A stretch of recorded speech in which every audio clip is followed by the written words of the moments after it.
blah blah blah blah. Okay, right.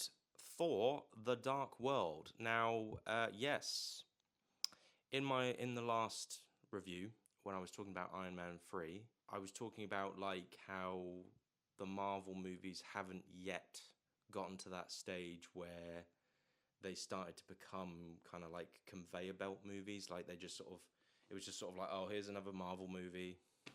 Here it is again. Here it is. We're just pumping these out. We don't care. And I feel like this is kind of like that movie where it just feels like, and I'm not going to say it's the worst film ever made. It's definitely not. I actually really, really like this film.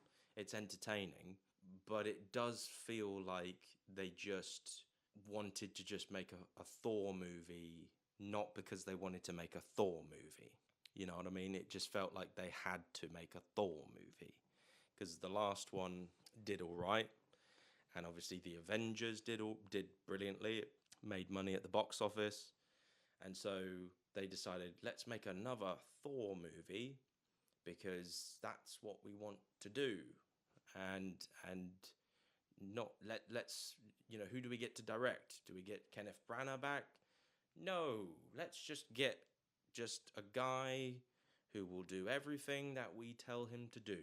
And that's not to be horrible to the director. I believe it's a guy called Alan Taylor who did Terminator Genesis.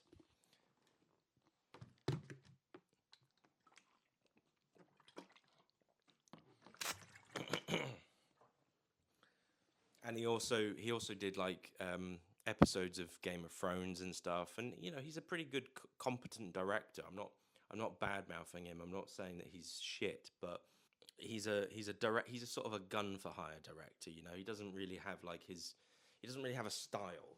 Like Zack Snyder like has a style. At least he's got a style. He's got a thing about him. Kenneth Branagh has a style. Shane Black has a style. Alan Taylor, he's just sort of like a guy who it's sort of like, well, here's the script, Alan Taylor, there you go, take it and make the film. And it's like, and he does it, and he does a good job, and he does a he doesn't mess it up, but there's nothing really more to this film other than what it is, right? The villain, who is played by Christopher Eccleston, is pretty bland. His henchman is pretty cool. And again, like the first one, it's a bit of a chick flicky sort of thing. It's sort of like, Natalie Portman and Thor. It's all about them being like, oh, will they, won't they? Or will they get together? It's Twilight stuff, it's ha ha ha Twilight stuff, and you've got Kat Dennings there. It's Twilight stuff, but with some stuff, with some cool action and stuff like that. Like it's not completely like Twilight lame shit, but it's got like this chick flicky kind of rom-com sort of vibe. It's like, hey, come and see a Thor movie. He's got big strong muscles. Ha ha ha ha ha.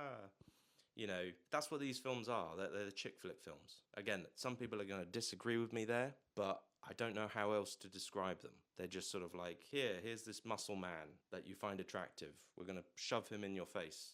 But the film's not terrible. I'm not saying it's the worst piece of shit. But again, what I was just trying to say is like it feels very conveyor belty.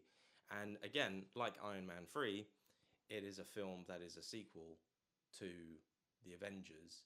So again, you have to watch the Avengers, and that's just a problem because it's like, what if somebody watches Thor and then watches this? Then they're going to be very, very confused. And look, okay, let's get over that. Let's just stop talking about that for a second.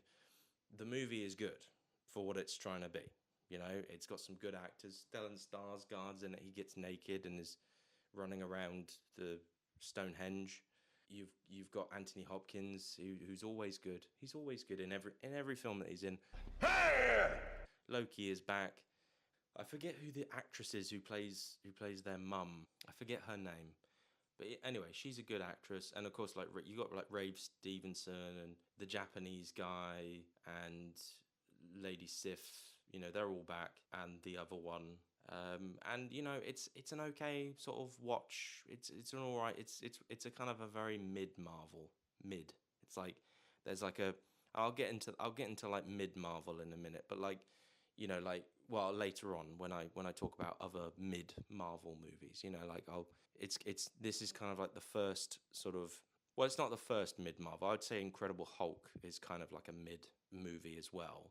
But now that there's two of them, it's kind of like now there's this category of mid movies, you know, which are sort of not bad, but not worth going to the cinema to go and see, not worth, you know, writing home for and whatever.